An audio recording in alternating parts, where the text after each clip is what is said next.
विपस्या के 10 दिन जिसने मेरी पूरी जिंदगी देखने का नजरिया बदल दिया। नमस्कार दोस्तों, आज मैं कोई ज्ञान देने नहीं आया हूँ।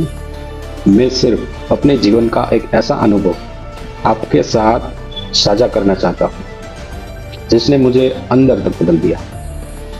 यह अनुभव मुझे विपस्या के 10 दिनों के दौरान मिला। शायद मेरी यह बात सुनकर आप भी अपने जीवन को एक नए नजरिए से देख पाए। जब मैं विपस्या केंद्र पहुंचा तो सबसे पहले मुझे वहां की शांति और प्राकृतिक वातावरण ने प्रभावित किया। चारों तरफ हरियाली, पक्षियों की आवाज और एक ऐसा सन्नाटा जो मन को धीरे धीरे शांत करने लगता।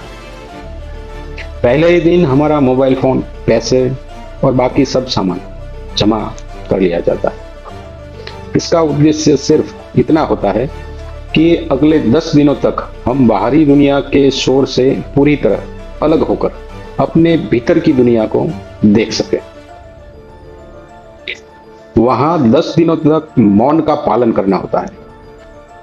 शुरुआत में मुझे लगा कि बिना बोले रहना बहुत मुश्किल होगा, लेकिन कुछ ही दिनों में समझ आया कि जब हम बोलना बंद करते हैं तो नए और अनावश्यक विचारों को जन्म भी कम होने लगते हैं।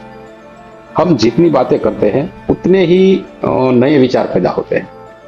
मौन सिर्फ शब्दों का नहीं बल्कि मन को शांत करने का एक माध्यम है। पहले दो तीन दिन सबसे कठिन थे मेरे लिए।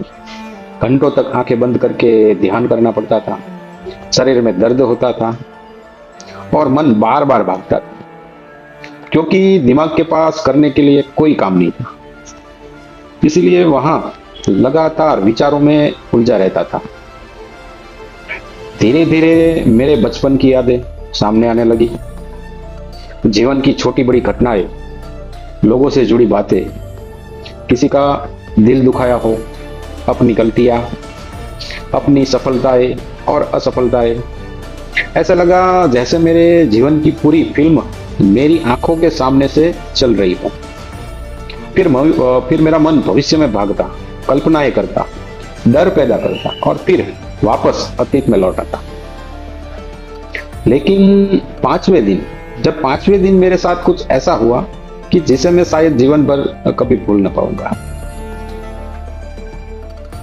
ध्यान से सुनिए, मैं ध्यान में बैठा था। अचानक मेरे सारे विचार पूरी तरह शांत हो गए और तभी मेरी आंखों के सामने एक ऐसा दृश्य आया जो बिल्कुल वास्तविक लग रहा था।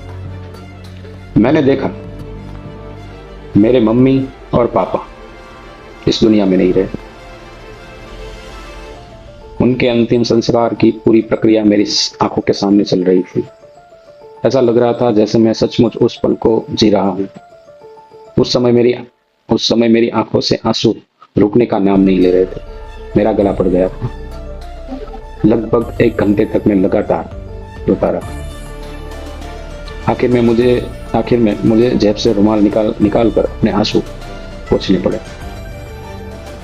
सबसे हैरान करने वाली बात यह थी कि उस पूरे दृश्य में मुझे अपनी पत्नी या अपने बच्चों का एक भी दृश्य नहीं दिखा।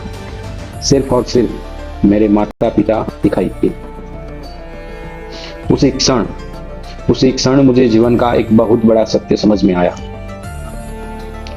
जब तक माँ बाप हमारे साथ होते हैं हमें लगता है कि यह तो सामान्य बात है, नॉर्मल बात है, सभी के साथ माँ बाप रहते हैं। लेकिन हम अपने कामों में इतने व्यस्त हो जाते हैं कि उनके होने की कीमत समझ नहीं आती और ना ही समझ पाते हैं।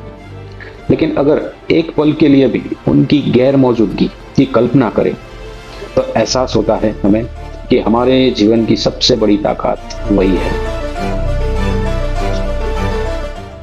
दुनिया में बहुत सारे रिश्ते बनते हैं, लेकिन माँ बाप का प्यार कभी भी रिश्ते से बड़ा होता है। किसी भी रिश्ते से बड़ा होता है। उनका स्थान कोई नहीं ले सकता। विपस्या ने मुझे यह न सिखाया कि दुनिया छोड़कर पहाड़ों में चले जाओ। उसने मुझे यह सिखाया कि अपने जीवन में जो सबसे अनमोल लोग हैं, उनकी कीमत समय रहते समझ लो, क्योंकि समय निकल जाने के बाद सिर्फ पछतावा ही बचता है। अगर आपके माता पिता आज आपके साथ है तो उनसे प्यार से बात कीजिए, उनके साथ समय बिताइए, क्योंकि एक दिन ऐसा आएगा, एक दिन जरूर ऐसा आएगा जब आप उन्हें देखना चाहेंगे, उनकी आवाज सुनना चाहेंगे, लेकिन शायद तब बहुत देर हो चुकी होगी। मेरे लिए विपश्यना सिर्फ ध्यान का अभ्यास नहीं था, वह मेरे जीवन का आईना था। उसने मुझे मेरे विचार दिखाए, मेरी गलतियां दिखाई और सबसे बढ़कर मुझे मेरे माता पिता के प्रेम का वास्तविक मूल्य समझाया। आज मेरी इस कहानी ने आपके दिल को छुआ हो तो इस वीडियो को उन सभी लोगों तक जरूर पहुंचाए जिनके माता पिता आज भी उनके साथ हैं। शायद यह वीडियो किसी को समय रहते अपने माता पिता की अहमियत समझा दे। धन्यवाद।